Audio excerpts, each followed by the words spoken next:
Good morning, everybody. Buenos dias. How are you feeling this morning on day 203 of the year? Hopefully you're well rested after a nice restful night of sleep and you're enjoying some yin time this morning, the cycle of a new morning, the cycle of a new day. It is a cloudy and rainy and cool morning here in Byron Bay, but I'm really enjoying this yin weather. Everything's peaceful and quiet and cool and slow, and those are all very yin qualities, so it's nice to start the day that way. So check in with yourself, check in with your environment around you, notice how that's making you feel. And on day 203 of the year, our word for today is invisibility, according to 365 Tao by Deng Ming Dao. So grab that book, grab your journal and something to write with. Find that nice, quiet and comfy place where you're not going to be disturbed for the next 15 minutes while we read together. Be present here and now. Remember that coming back to your breath is always the best way to do that, no matter where you are. And let's start reading together on day 203 on the subject of invisibility. Invisibility is the best advantage, but if forced to a confrontation, come out with all your skill. There was once a roadside vendor who sold rheumatism formulas to the passers-by. He was a cheery old man who was faithfully at his spot for years. One day, a young bully began to harass the vendor. The old man tried very hard to avoid the confrontation, but eventually the bully became convinced that he had a coward to abuse as he pleased. When the moment of attack came, the old man defeated him with superior boxing skills. Significantly, the old man was never seen again. He had manifested his superiority at a critical moment, but once he had exposed himself, he disappeared. Listen to the kookaburras. In the competitive world, it is best to be invisible. Go through life without showing off, attracting attention to yourself, or making flamboyant gestures. These will only attract the hostility of others.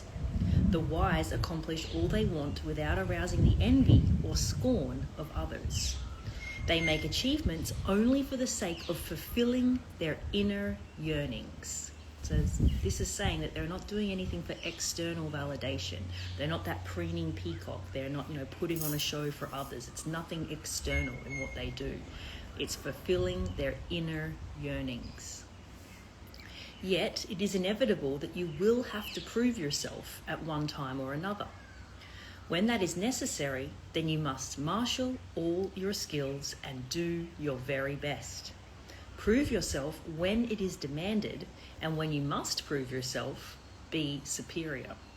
At that moment, it is no time to talk of philosophy or humility. Act, do, then fade back into invisibility. Wow, I really love today's passage, and I've had a few things going on in my personal life lately that make this very, very poignant. If this resonates with you, I invite you to reread this and really reflect and contemplate on what's been written here, because there's some really wonderful nuggets of wisdom. I really love this passage here where it says that we shouldn't be doing anything for external validation. We don't want to show off.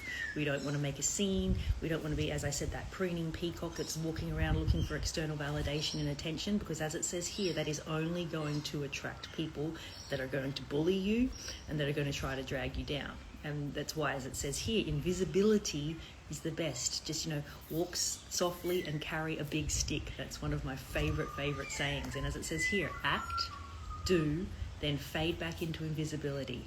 Don't make a scene. Don't try to show off. Don't try to show everybody how wonderful you are. Don't seek external approval or external validation.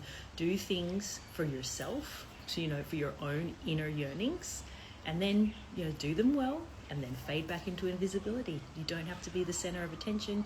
You don't need external validation. You don't need anybody looking at you or commenting on you or any of those things. Just do you and do the things that you want to do for yourself, not because they're external, and then fade back into invisibility. It's a beautiful way to live, and I love that saying, walk softly and carry a big stick. That's something that you might want to contemplate this morning as you reread this and pull out any of these sentences that really resonate with you as a journaling prompt, or something that you might want to use as a meditation or a little mantra that you want to repeat throughout the day. Thank you so much for being here for 203 days. It's always a pleasure to start the morning with you, and I will check in with you tomorrow. Bye.